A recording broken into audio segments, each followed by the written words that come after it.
Hello, this is Victor at RestoreYourMercedes.com.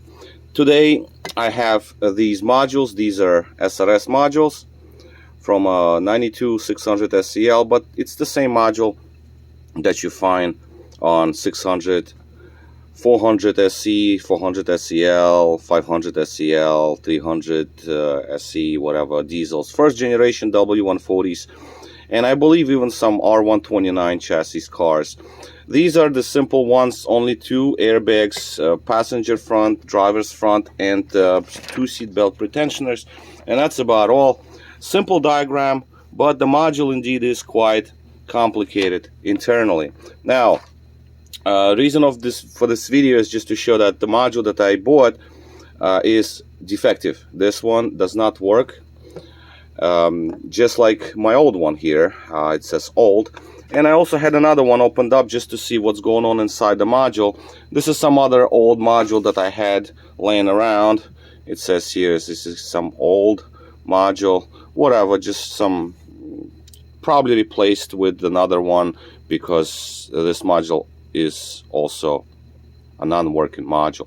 Now it's quite difficult to, well, not quite difficult, but not easy to remove the board from the case, because if you see the case, it's all riveted around. And also I believe this is the motion sensor. During the crash, this activates. This sensor is also riveted to the case. So yeah, it's quite a masterpiece actually.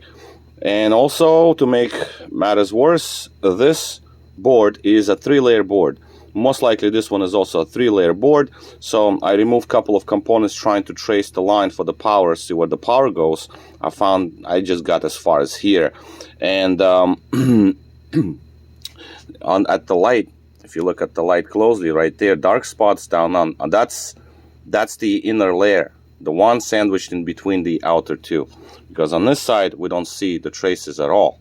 But if you go at the light, you see like all these dark spots. That's the middle intermediate layer. So not that easy to fix these, I assume, because we don't have diagrams or anything for this, so who knows. And right now we're going to activate two modules. Let me show you that I do have power coming in. All right, just to make this more scientific. All right, so we have diagnostic pin right here. We have power lines and a power switch. So I hit the power switch here. We have the power 13.5. okay, so power is here. It is going through it's coming from the power supply on the bench, but it's a common ground, so the test over here is proper, it's accurate. Now it's common ground with the diagnostic equipment in terms of, like, that's what I meant. Now this module works only with ignition on. There is no constant battery power going to the SRS. It only comes on when you turn on the ignition. When you turn on the ignition, the diagnostic line is shared with the SRS light, the bulb itself, light bulb, that's in the instrument cluster. And when you turn on the ignition, if the SRS module feels that it's all operational and airbags are all operational, pretensioners are all good, then the light will extinguish, it will go away. But it will always come on, and sometimes people pull the clusters out and then put the cluster back in, and then the light stays lit permanently because the module senses that the bulb's burnt out. So that's the thing, you have to clear the code from the module, so the module knows that that little bulb is also operational, not only airbags. So because this is safety equipment here, so Mercedes approaches safety very seriously, so they even thought of this a little detail just to check for the actual light bulb being operational. As you can see, the module is quite smart with the processes and everything. Now let's make our connections. Again, connections are very relatively simple, only 3 wires. One ground, which is number 12. There is 9 for the power supply from the ignition circuit here. It says 15, that's ignition on. And then number 3 is our diagnostic. It's pin number 30 on the diagnostic port, 38 pin connector. But we're going to go direct into the module. So we have number 3 here. Okay. We have number 9. right here. The power is already on, so just saying. And number 12. Okay, so here we have it connected, powered up, diagnostic connected. So we hit the button and it's going to try to communicate with the module itself now. This one does not communicate at all. This one doesn't communicate. The one that I showed you all in pieces does not communicate. So that it's just like they don't work. That's the reason that I'm making this video, just to show that it's a dead module, so it's not good. I don't need this one. I mean, there is no use for it. Sometimes it takes a little bit on a second try. Sometimes, I mean, they communicate on a second try, so that's why we're waiting until this. Now this is the error, no communication. All right, so we're gonna go back, we're gonna do it again and you're gonna see that module is not working. If you can't communicate to it, there is nothing you can do with it. It's just like it doesn't see anything. So obviously you have SRS light lit on the dashboard. It does not go away, because this computer is actually the one that's supposed to get rid of the light. I mean, if everything is operational, light will not going to be lit. But in this case, the light's lit. I know there's nothing wrong with the vehicle. The power and grounds and all of that is fine. It's the module itself. That's why I took it off the vehicle and connected on the bench here direct. All right. So now let's take a look at another bad module. Okay. Let's put this aside. Same situation here. Number 9, number 12. A simple test. Nothing fancy. Number 3. All right, here. 1, 2, 3. All right. So let's go back and try to communicate with this one now. And again, like I said, this is dead. It says old because that's the reason I bought another one to replace the bad one. It used to work. They can go bad because of jump starts, and yes, indeed, that car has a weak battery, so you know, it starts, but at the last try, it's like you would think, okay, capacitors could have blown, or the diode or something. I don't, you know, I looked around on this module, all the diodes, all the capacitors, no, can't do it. Something else is wrong with it, but I don't know. I can spend endless hours looking, tracing, and might not be successful. It's just easier to buy another used one, put it in the vehicle, and call it a day, basically, because it's just, you know, we all have only one life. Just sitting on something like that, looking and looking forever, endlessly, doesn't make sense to me, at least. So, as you can see, this module is doing the same thing. And again, like, it's a bummer. It used to work, and it stopped, unfortunately. And not the first module I've seen being bad. Like I said, I have this one, and I had another one laying around somewhere from the convertible car, also first generation. Same thing with those. Batteries, jump starts, power fluctuations, cars at 30 years old, you name it. Now, what I want to do last is I'm going to show that the actual diagnostic equipment is operational. How about that? Because there might be questions. Oh, maybe the laptop is not reading these modules. Okay, so now we're taking this module right here. This is an eGas. This is the throttle controller, the computer for throttles. Just sitting on the bench test here. And I have this connector already made because I test quite a lot of these. And let's just put the power onto it. So once it's connected, all I have to do is just connect the diagnostic here. So here we go, diagnostic, there. And let's go and take a look at that module. See if we can communicate with the throttle control module. So here is the communication. It's starting. Okay, now let's take a look.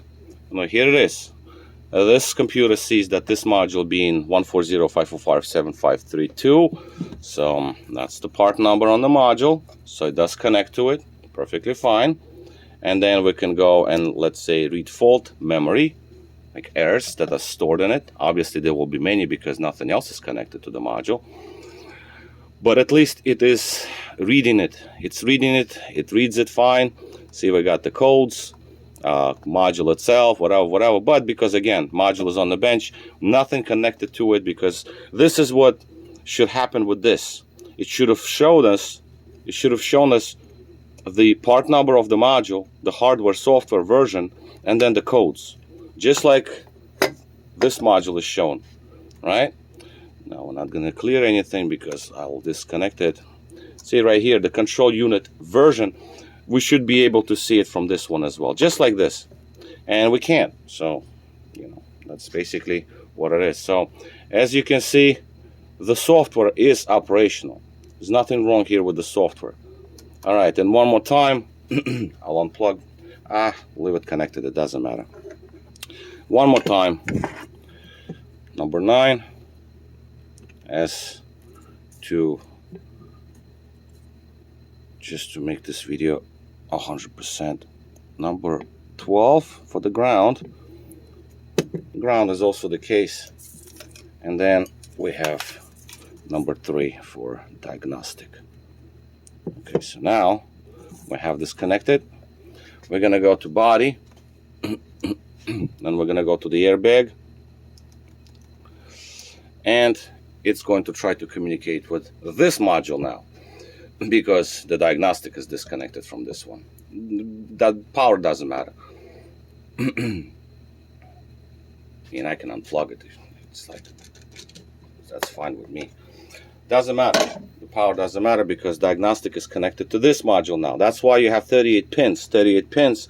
There are some pins that are empty, that's fine, and there are some pins that are present. So those pins are each individual module connection, direct connection to the module. But again, you can have a problem on the vehicle end. You can have the problem, let's say the wires are chewed up somewhere, or there is no power going to the module, power supply issues, fuse is blown, or what have you.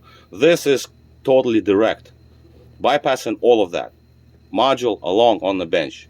So if it doesn't work on the bench, obviously it's not going to work on the car. But like I said previously, this was perfectly operational module. It worked fine. And just one day, either I jump start the car or change the battery, and then SRS light came back on. I was like, okay, what's going on here? And because I was working on the seats and whatever, so I disconnected the pretensioners. So I connected them back and everything, and the SRS was not lit. And then one day it just lit up, and I was like, man, I mean, went to clear codes because I thought maybe the code, because I took the steering wheel off. There's lots of work on that car. There's like many videos about it. I'm trying to resurrect the car. And I thought, okay, well, fine, maybe the battery was low, whatever. Cleared the code, tried to communicate with the module, black screen, no communication. I was like, okay, it's gone. Got another one with the same problem. So again, buying used ones can be tricky because not all of them will be alive. And just as this module is, it's not alive, it's dead, it doesn't work. And repairing them, as you saw, internals, it's quite challenging, I'm sure. And you know, most likely you won't even find these parts anywhere. I mean, some of these chips are probably proprietary. What is this, Philips? I think Philips is. Yeah, what is this? Yeah, Philips chips, I believe. Yeah, Philips. Oh my God, STIs. I mean, you know, the transistors, yeah, you probably find them. Diodes, of course. I mean, these are genetics. But some of these things, like this one, like what? Just some sort of proprietary numbers. I assume that these are airbags, controllers for individual airbags, I guess. I don't know, man. I mean, it's like these things are the way they are. So here is to prove the fact that the module is dead, and probably won't make sense to go and fix the broken module, only unless these things will be no longer available even in used conditions, because not all of them are dead. But you know, you put in a used one, you're taking the risk. Like this one used to work and one day it stopped. So same can happen here. So that's why the battery power, very important. Jump starts, no can do. Plugging and unplugging things, you know, I always disconnect the battery. But again, this module doesn't care for the battery. It's the ignition on circuit. So it probably happened is maybe I had the charger or a booster connected to the battery. You turn that ignition, you try to crank the car, the voltage kept fluctuating because the starter was slow to spin, and maybe that voltage spike killed the module. That is my prediction, and that's probably what happens with these, because it's like I said, it's not the first time I'm seeing this, and out of the blue. Yesterday it works, tomorrow it doesn't. What happened? That's what happens. Okay, so this is it. Victor here, restoreyourmercedes.com. Thank you for watching.